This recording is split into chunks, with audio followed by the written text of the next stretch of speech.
This is Ahmad Alhulail. In this talk, I will present our newly developed 2D ultra-short eco-time sodium MRSI technique that allows fast data collection for T2 mapping and absolute sodium quantification at 3 Tesla. I have nothing to disclose. Compared to proton MRI, sodium MRI can provide valuable biochemical information about cell integrity and tissue viability. However, it suffers from several challenges. It has much lower signal, which decays so fast.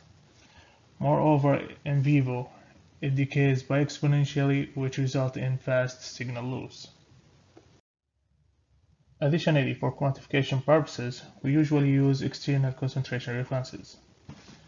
Since sodium decays bi-exponentially in biological systems and mono-exponentially within the external references, this decay variation will result in T2 star bias, which introduces an extra quantification challenge. To overcome these issues, one needs to use the undecayed signal, which can be estimated by measuring its T2 star values.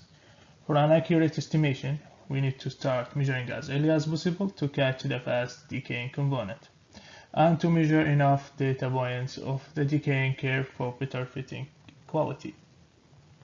This can be done by MRSI techniques, and here we are proposing a density-weighted concentric ring case-based stratigraphy techniques as it can boast the signal-to-noise ratio. Additionally, since conventional slice selection techniques result in a long acquisition delay, we are proposing a pre-excitation technique called SIRIN, which stands for Single Shot Inversion Recovery Based Non-Echo. Here, instead of targeting the slice of interest, the gradient will be applied to target the area outside our slice of interest and suppress it by applying inversion recovery and OVS pulses on the Z direction, which allow a shorter acquisition delay. Alternatively, to achieve ultra-short echo time, 3D MRI acquisition can be used, which also has an advantage of providing 3D spatial information. However, it detects fewer time points ranging between 8 to 38 points within a longer scan time between 40 to 60 minutes, comparing to our proposed MRSI, which can acquire 64 time points within only 15 minutes. In this study, we used a dedicated sodium transmit-receive new coil. For quantification, we used 4 calibration bottles filled with known sodium concentrations. A copper selfie was added to each bottle to mimic the in vivo T1 relaxation time. The MRSI was prescribed with 2.5 by 2.5 in linear spatial resolution and 64 time point measurements that resulted in about 15 minutes acquisition times. And to evaluate the spatial mapping of the MRSI, we added a 3D MRI to the protocol as imaging reference. To evaluate the SIRIN method, a simulation study was performed. Since it is an inversion recovery-based technique, the goal was to optimize the inversion time to get a sharp slice profile of the wanted thickness, in this case 20 mm. Given the sodium NMR properties and sequence parameters, an inversion time of 20 milliseconds provided a sharp slice profile. To test the SIRIN method under real circumstances, a phantom study was conducted. As can be seen from the coronal image, 4 phantoms were placed within the sodium coil. The 2 phantoms of high sodium concentration were placed within the OVS bands. If only the 2 phantoms between the OVS bands show up within the axial MRSI image, then the SIRIN method works.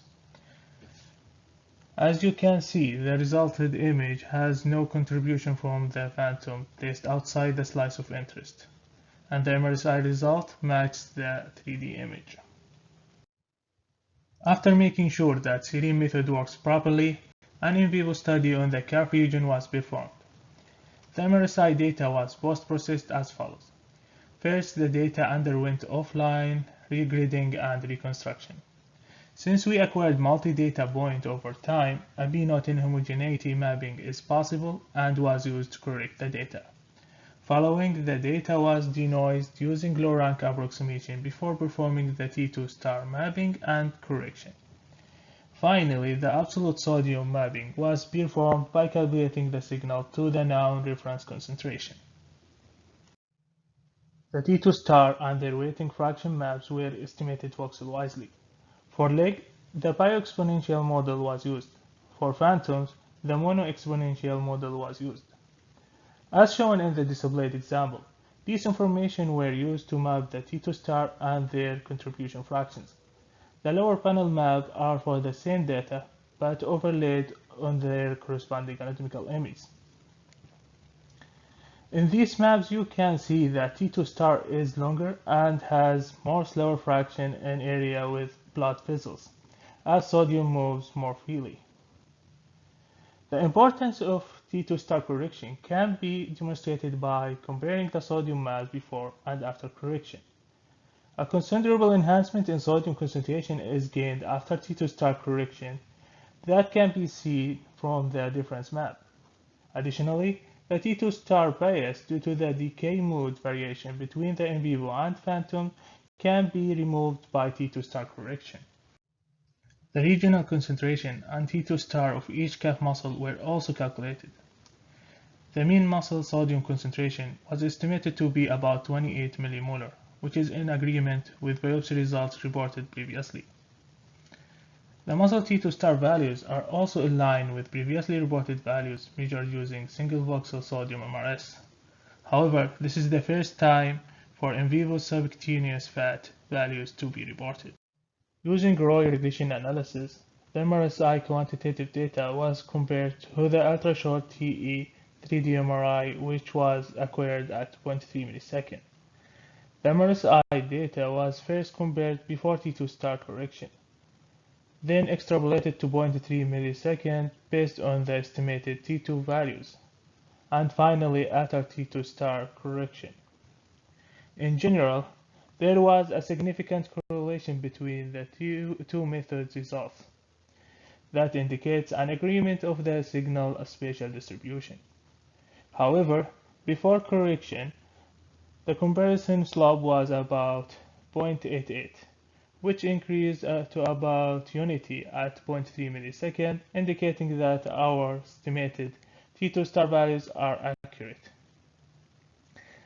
The comparison slope after correction increased to 1.27, which indicates that even with ultra-short TE, T2 star might be useful for more accurate quantification results. At the end, a repeatability study has been performed by conducting test retest scans and asking subjects to take a 5-minute break between the two scans outside the scanner.